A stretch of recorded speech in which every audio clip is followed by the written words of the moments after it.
Dos,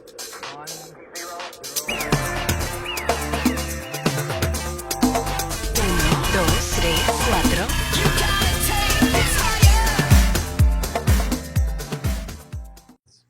Stuck at home again. And we're asking you to do what all of us as Christians should be doing now. We should be praying for our leadership in 1 Timothy 2.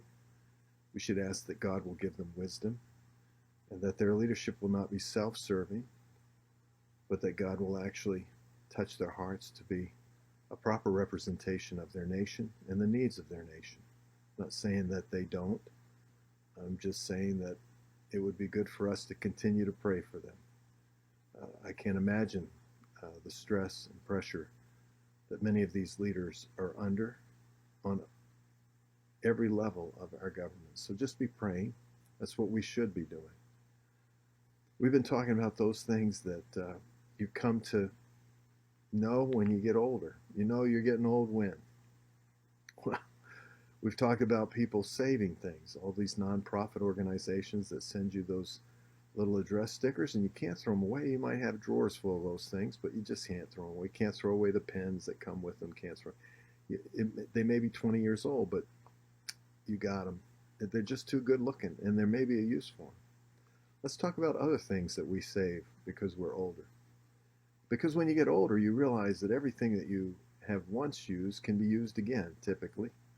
And you don't want to just throw things away because you might have to purchase them. So you save them. Plastic forks and spoons. It's a real struggle for me to throw away a plastic fork and spoon. I can always think of some use that I might have for that plastic fork and spoon, not to mention the plastic knives. And when you get those little bags that come from your takeout and they have the plastic fork, spoon, and the napkin in there and salt and pepper, can't throw that away.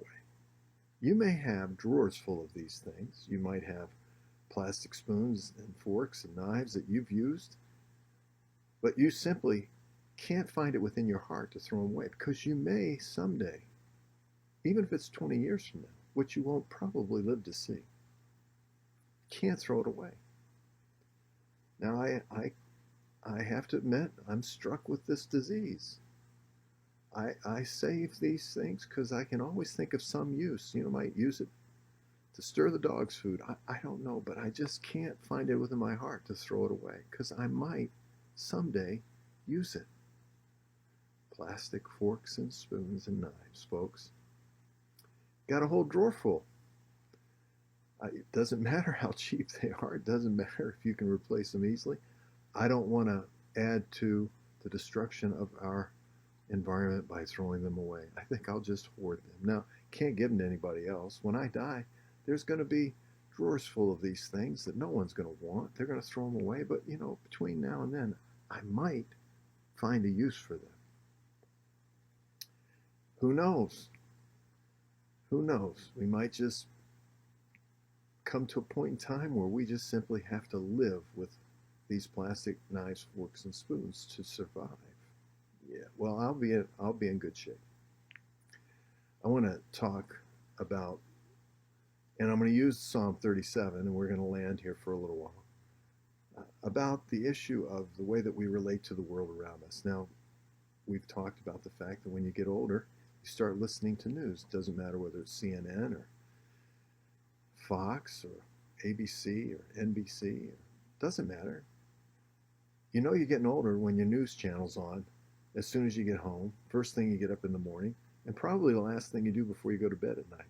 You're getting older because you listen to the news. Now, you didn't do that when you were younger, but you do it all the time when you get older. Kind of crazy, isn't it? I used to think my grandparents were nuts. Now I've become my grandparents. I won't tell you what channel I listen to. It doesn't really matter. Because either way, you're getting older. And oftentimes, our attitude is affected by what we hear. Because it's not news unless it's bad news. Rarely do you have good news. You don't really hear anything that's good, you just hear the bad. And you always hear it from somebody's perspective. And you're not sure whether you can trust it or not, typically. So it's just really kind of frustrating. So you wake up, you're frustrated. You go to bed, you're frustrated. During the midday, if you're at home, you're frustrated. And I just want you to think about a few verses here as we go through Psalm 37. I want you to realize that God has these things perfectly in control. And he has a plan. And our enemy cannot usurp his plan. What we do know in 1 Corinthians 2 and verse 6 through 8, something we'll be discussing on a Wednesday night soon, is that the devil, in all of his wisdom, couldn't have figured out even the foolishness of the plan of God. Because the cross was apparently foolishness to the world. What Jesus did on the cross was foolishness. And what the enemy thought it was totally foolish. But in 1 Corinthians 2, 6 and on, we realize that it was the wisdom of God. And had they known, they wouldn't have crucified him. That God took something that seemed so apparently stupid, and he made it wiser than the wisdom of our enemy and all mankind. Think about it. In Psalm 37, it says this: don't fret because of evildoers, and don't be envious of the wrongdoers. And the word here for wrongdoers, not the typical word. Well, it's one of those words that's used actually to speak of this innate pride that we have as human beings, and the attempts that we make to figure out our life as if we can control it and we know what to do. It was inherent in the devil. It's what was part of his makeup, his identity. It's that aspect that says that I can do better. I don't need you. I can figure it out. There's an inherent pride with that. It's what we were tempted with and fell into in the garden, and it's what has continued to perpetuate itself in the heart of man since. But here it says, do not fret because of these evildoers, or be envious because of wrongdoers, for they'll wither quickly like the grass and fade like the green herb. It goes on to say, trust in the Lord and do good and dwell in the land and cultivate faithfulness. Now this is very important.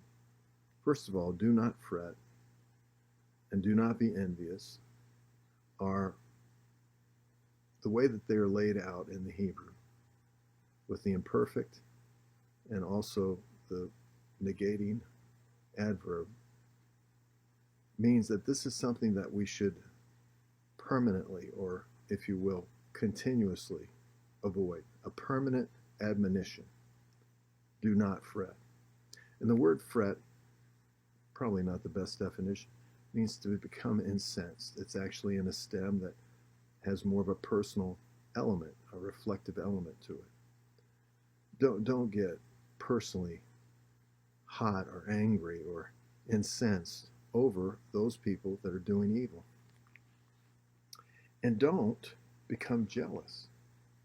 The fact that these people seem to be doing all right, that are living in a mental attitude that exhibits itself in pride towards life and all that life entails.